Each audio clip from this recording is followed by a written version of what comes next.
He who possess most must be most afraid of loss. Oh, itu pelajaran luar biasa dari Leonardo da Vinci. Ia yang punya paling banyak biasanya punya rasa takut kehilangan paling besar. Kalau ini sederhana sebenarnya. Kalau yang kamu miliki banyak, takut kehilanganmu pasti lebih besar. Ini nasihat buat kita. Hidup kita jangan tergantung pada kepemilikan. Kalau hidupmu tergantung pada kepemilikan, maka hidupmu akan diwarnai oleh rasa takut kehilangan. Jadi, kita kan sering menghubungkan diri kita dengan sesuatu di luar diri kita dengan kata-kata memiliki atau kata-kata punya. Aku sekarang punya pacar loh. Itu alamat kamu akan berhadapan dengan ketakutan kehilangan pacar.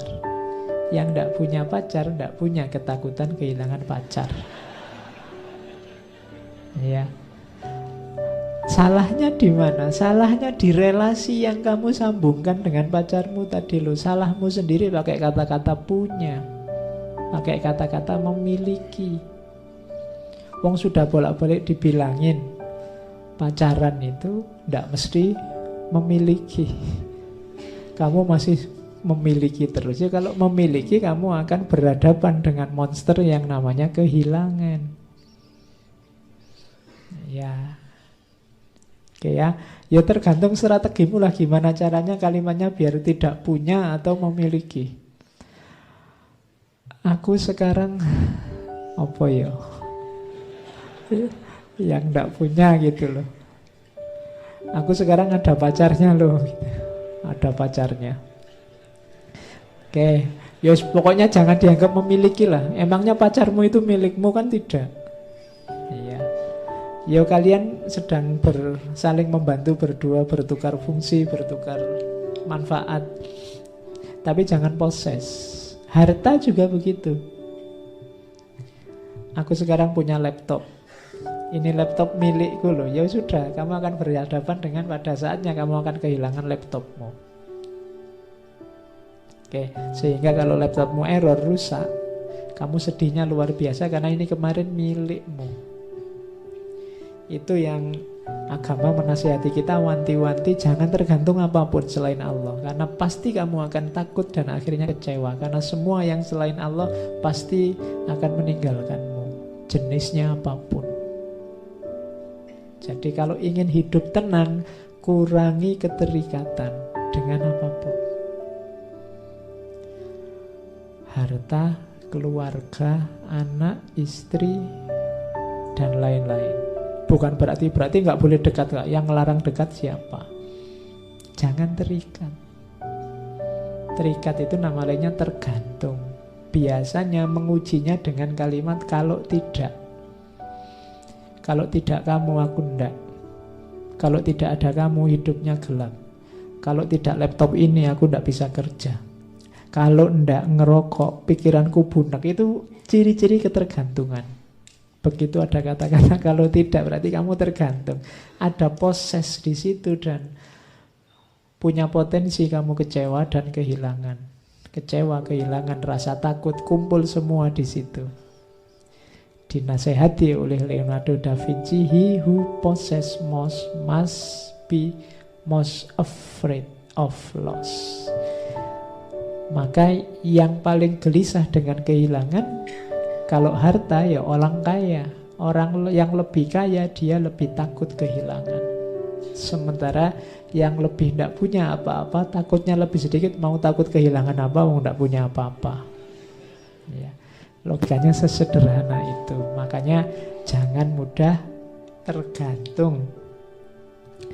Terus yang kedua ini, he who think little errs much.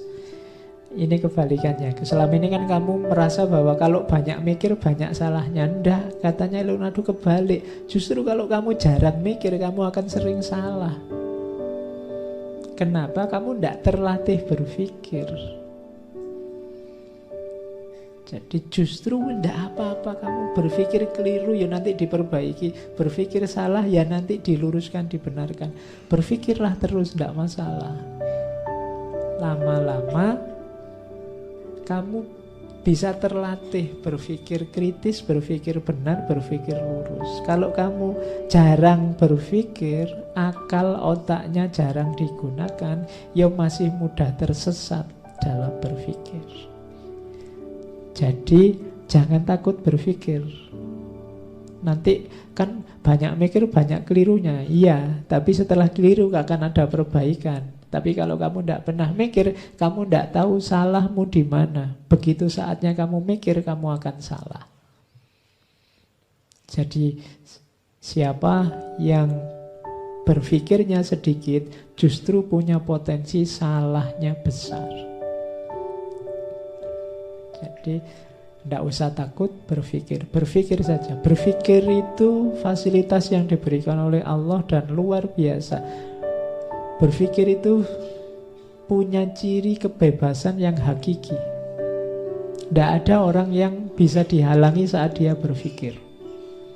Kalau fisikmu bisa dihalangi, bisa dipenjara, bisa dicegah, tapi kalau pikiran tidak. Kamu ingin apapun, kamu punya maksud apapun, kamu menggambarkan, menjelaskan apapun, kalau itu adegannya dalam pikiran, tidak masalah. Di situ ada kebebasan. Maka berpikirlah. Kemudian ada lagi, nah gandengannya mikir itu ngomong, he who truly knows has no occasion to shout.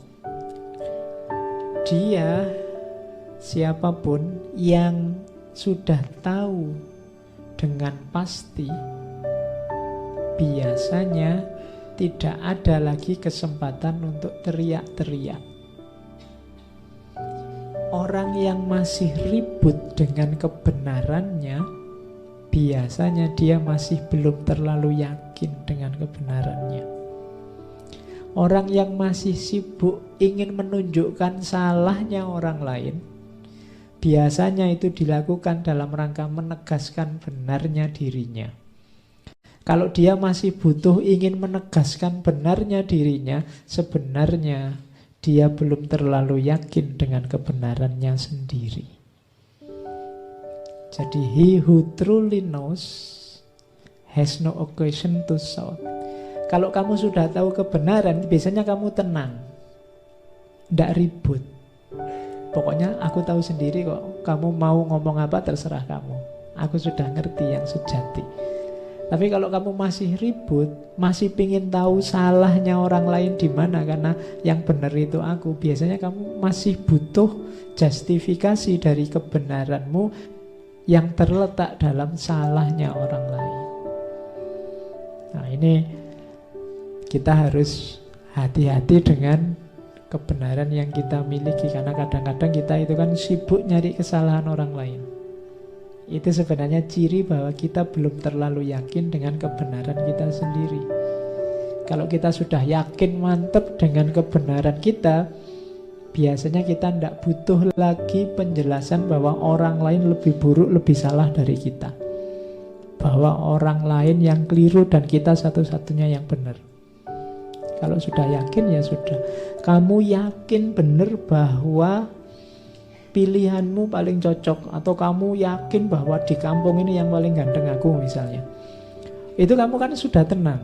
Tapi kalau kamu masih nyari, loh itu kan lebih jelek, itu kan lebih jelek, itu menunjukkan kamu tidak terlalu yakin dengan kegantenganmu. Kami masih butuh untuk dijejer orangnya yang lebih jelek untuk menegaskan bahwa kamulah yang paling ganteng. Jadi ini boleh kamu jadikan rumus, bahwa yang masih ribut untuk mencari siapa yang salah, kemungkinan dia masih belum terlalu yakin dengan kebenarannya sendiri. Kalau dalam tradisi filsafat Islam, ilmu kalam, ada istilah sukunun nafas. Sukunun nafas itu tenangnya jiwa. Jadi di antara parameternya kebenaran itu sukunun nafas. Kalau kamu sudah nyampe pada terminal kebenaran, jiwamu tenang. Sudah tahu aslinya, saya tenang sudah. Tapi kalau belum, masih mencari-cari justifikasi, pembenaran, biasanya masih belum tahu. Terus yang panjang, he who does not go beyond his master is a poor pupil. Jadi siapa yang masih belum bisa melampaui gurunya, dia adalah murid yang jelek. Nah, ini Leonardo da Vinci loh ya. Berarti misimu sebenarnya adalah kamu harus lebih pinter, lebih cerdas, lebih luar biasa dibandingkan guru-gurumu. Kalau hanya sama, itu pun tetap dianggap kamu murid yang jelek. Kenapa bisa begitu loh? Gurumu itu anak zamannya. Dia sampai dalam keilmuannya sebatas wawasan dinamika kehidupannya. Sementara hidup itu dinamis, maka wawasanmu harusnya nambahi wawasan gurumu, sehingga kamu harusnya lebih luas dari gurumu. Itu menunjukkan gurumu sukses.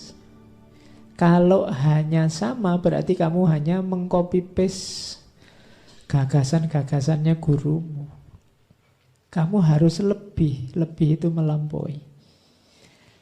Cuma kan kamu selalu bilang, apa yang mungkin Pak, saya bisa melampaui guruku. Ya kalau saya bilang tadi ya, kalau kamu sudah bilang begitu ya ndak mungkin sudah. Kamu mimpi aja ndak berani ya ndak mungkin. Mungkin. Kalau kamu ndak bisa melampaui gurumu, kenapa kok disebut murid yang jelek? Berarti kamu hanya mengulang, menghafalkan yang disampaikan oleh gurumu. Ndak bisa mengembangkan. Guru yang sukses adalah guru yang ilmunya mampu menginspirasi murid-muridnya. Menginspirasi itu bukan cuma mengulang kata-katanya, tapi melahir gagasan-gagasan baru yang dipicu oleh wawasan keilmuan yang disampaikan oleh gurunya. Makanya murid yang baik itu yang melampaui gurunya. Jadi kalian misalnya diperintah oleh takmir-takmir, barang siapa yang ingin mentranskrip ngaji ini, silahkan. Itu tulisan yang bagus, yang kamu tidak copy paste apa yang saya omongkan. Kalau hanya copy paste yang saya omongkan, orang lebih suka ngapain baca tulisanmu, dengar rekamannya, selesai. Tapi kamu olah versimu, tidak masalah. Namaku tidak usah disebut, nggak masalah. Terinspirasi itu kan bukan hanya ikut, tapi lahir gagasan baru, lahir pencerahan baru versimu. Ya nanti namanya pakai namamu. Nah itulah, he who does not go beyond his master is poor pupil. Kalau yang ungu itu, he who does not value life does not deserve it. Orang yang tidak menghargai kehidupan tidak layak untuk hidup. Wong gak kamu hargai. Oke, ini penjelasannya kalian sudah ngerti. He who wishes to be rich within a day will be hanged within a year. Siapa yang ingin kaya mendadak, dalam sehari dia ingin langsung kaya, maka tunggulah setahun lagi dia akan digantung. Tidak ada jalan instan untuk sukses. Jangan mudah tertipu oleh iklan-iklan promosi. Kaya mendadak. Ikut ini sebentar saja langsung wis ndak ono rumus kayak gitu, ndak ada. Orang paling jenius di dunia, Leonardo da Vinci, ngomongnya semacam itu. Kamu bulan kayak gini masih ketipu. Ndak ada yang instan. Langsung sukses, langsung jaya, langsung dari mana jalannya langsung. Ujung-ujungnya ketipu. Tidak ada. Kalau ada yang menjanjikan setahun, sehari kamu bisa kaya, tahun depan orang ini mesti sudah digantung, katanya Leonardo. Jadi ndaklah, jangan ketipu yang gitu-gitu. Semua ada prosesnya. Untuk jadi seorang Leonardo da Vinci juga ada proses panjang, ada banyak rasa sakit yang harus dia alami.